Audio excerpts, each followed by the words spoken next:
అందరికీ నమస్కారం. నీ సహజ స్థితిలో ఉండు.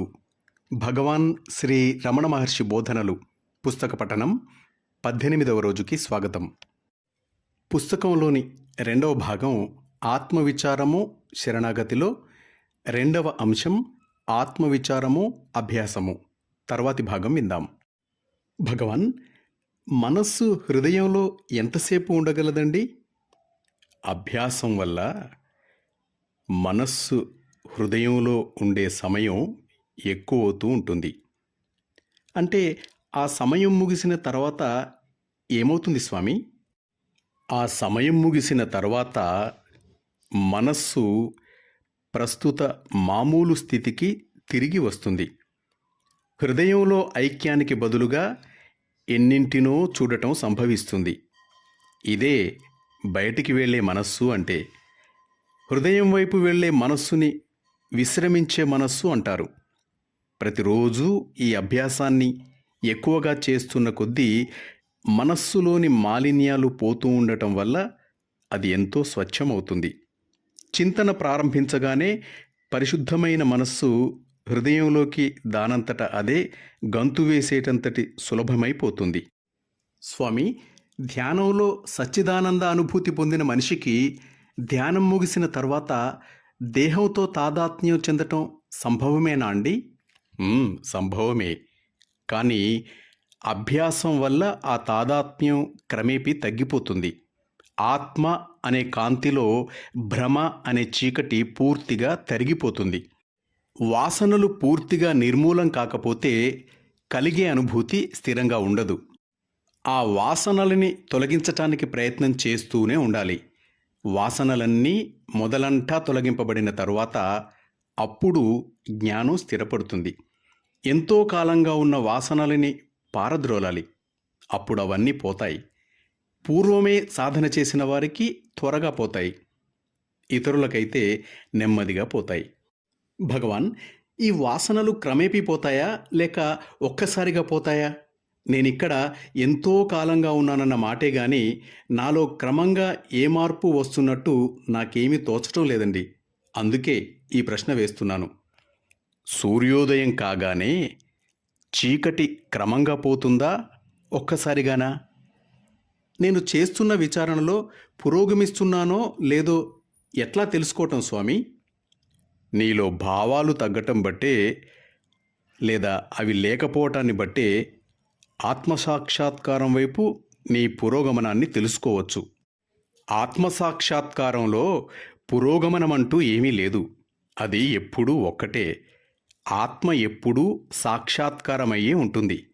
ఆలోచనలే అడ్డంకులు. ఆ అడ్డంకులను ఏమాత్రం తొలగించామన్న దాన్ని బట్టే పురోగమనం ఎంతయిందో తెలుసుకోగలుగుతాం. ఆలోచనలు ఎవరికి ఉదయిస్తున్నాయి అని ప్రశ్నించుకోవటం వల్ల వాటిని అరికట్టాలి. అవి రాకుండా వాటి మూలానికే వెళ్ళాలి నీవు. సందేహాలు ఎప్పుడూ వస్తూనే ఉంటాయి స్వామి. అందుకే ఈ ప్రశ్న. ఒక సందేహం వస్తుంది, దానిని తీరుస్తాం. దానికి వెనక మరొకటి, దాని తరువాత ఇంకొకటి, ఇట్లా వస్తూనే ఉంటాయి. అందువల్ల అన్ని సందేహాలు నివృత్తి అవటమంటూ జరగదు. అసలు ఈ సందేహాలు ఎవరికి వస్తున్నాయో గమనించు. వాటి మూలానికి వెళ్ళు. అక్కడే ఉండు. అప్పుడు అవి ఇక రావు. సందేహాలు తీరటానికి అదే మార్గం. భగవాన్, సమాధానం ఇచ్చుకోకుండా నేనెవరిని అని ప్రశ్నించుకుంటూనే ఉండాలా నేను?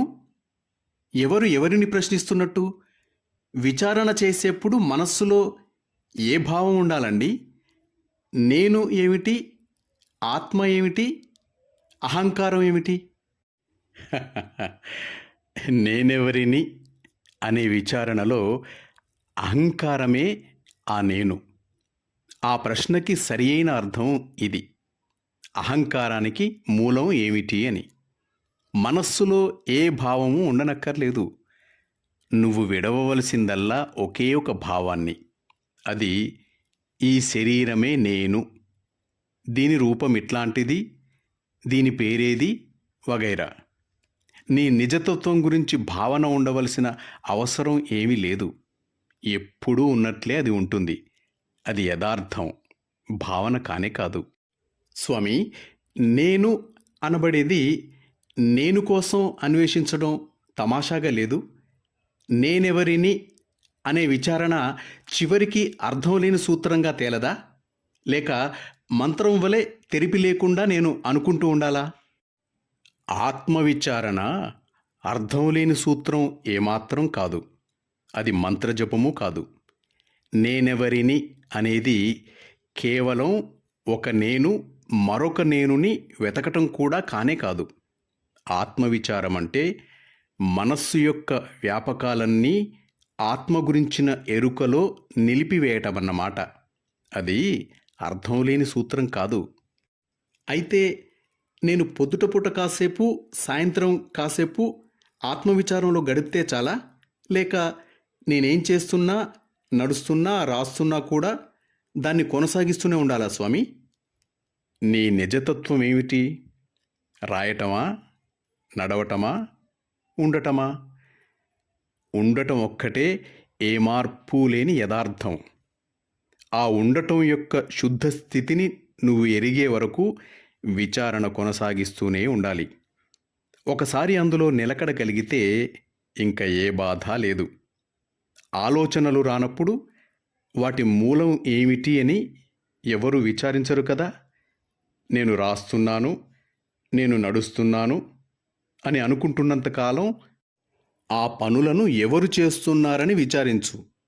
స్వామి, నేను భావాలను తిరస్కరిస్తుంటే అది విచారం అవుతుందా? అది ఒక మెట్టు అవ్వవచ్చు. నువ్వు ఆత్మని విడవకుండా ఉన్నప్పుడే, మానసిక వ్యాపకమైన ఆలోచనా తరంగాలు లేనప్పుడే విచారం ప్రారంభమవుతుంది. అంటే విచారం అనేది బుద్ధికి సంబంధించినది కాదన్నమాట. కాదు, అది అంతర విచారం, అంటే లోపలి అన్వేషణ. మనస్సుని పట్టుకొని దానిని పరిశోధించమని ప్రారంభ దశలో ఉన్నవారికి సలహానిస్తాం. అయినా మనస్సంటే ఏమిటి అసలు? అది ఆత్మ వల్ల ముందుకు చొచ్చుకు వచ్చేదే కదా. అది ఎవరికి కనపడుతుంది, ఎక్కడ నుంచి ఉదయిస్తుంది, వీటిని గమనించు. అప్పుడు నేను అనే భావమే మూల కారణము అని తెలుస్తుంది. ఇంకా లోతుగా వెళ్ళు. నేను అనే భావం పోతుంది.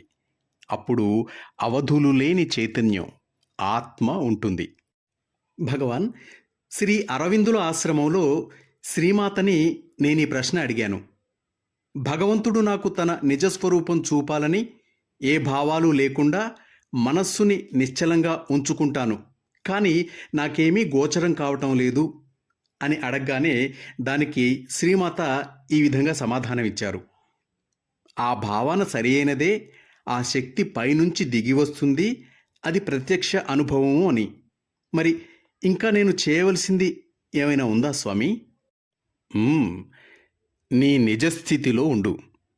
దిగిరావలసినది కానీ ప్రత్యక్షం అవ్వవలసింది కానీ ఏదీ లేదు. అహంకారం పోవటం ఒక్కటే జరగవలసింది. నిత్యము సంస్థితమై ఉండేది ఎప్పుడూ ఉంటుంది. ఇప్పుడు కూడా నీవు అదే, దానికి భిన్నం కావు.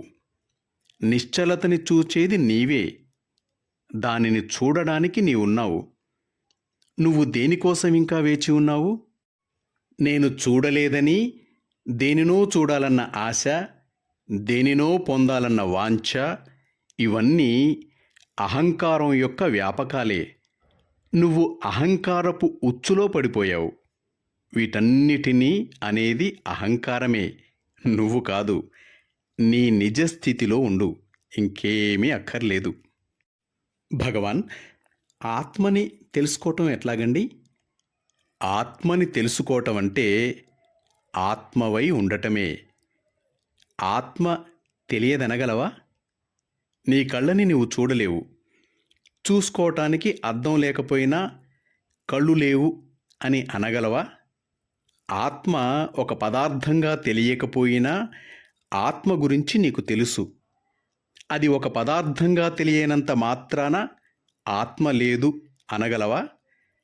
ఆత్మ నాకు తెలియరాదు అని అన్నప్పుడు నీవు సాపేక్షమైన జ్ఞానం గురించే మాట్లాడుతున్నావన్నమాట. నీకు సాపేక్షమైన జ్ఞానమే అలవాటైపోవటం వల్ల దానితోనే నీవు తాదాత్మ్యం చెందుతున్నావు. అటువంటి తప్పుడు తాదాత్మ్యం వల్లనే సువిదితమైన ఆత్మని, అది గుర్తింపదగిన పదార్థం కాకపోవటం వల్ల తెలుసుకోలేకపోతున్నావు.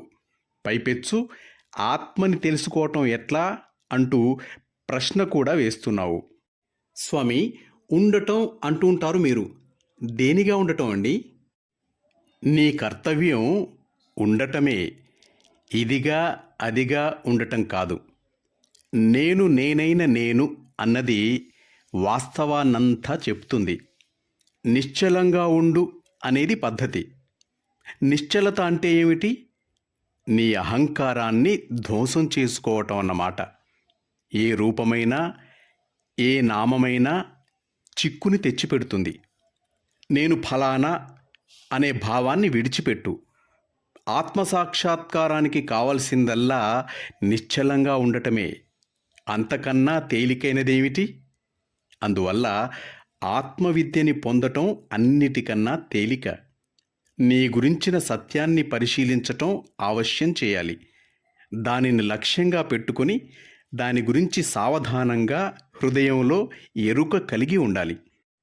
తన గురించి ఎరుక నిశ్చలము, నిర్మలము, మనోవ్యాకులత నుండి విముక్తము అయిన చైతన్యానికే కలుగుతుంది. హృదయంలో ఎప్పుడూ రూపరహితంగా ప్రకాశించేదే ఆత్మ అని తెలుసుకో. అదే నీవు. ఏది ఉన్నది లేదు అనుకోకుండా, దేని గురించి ఆలోచించకుండా నిశ్చలంగా ఉండటం వల్ల కలిగే ఎరుక అదే. అదొక్కటే సత్యం. మాస్టర్స్, ఆత్మవిచారము శరణాగతి అనే ఈ 2వ భాగంలో 3వ అంశం ఆత్మవిచారము, కొన్ని అపోహలు గురించి రేపు విందాం. అంతవరకు సెలవు తీసుకుంటూ మీ నవీన్, వరంగల్.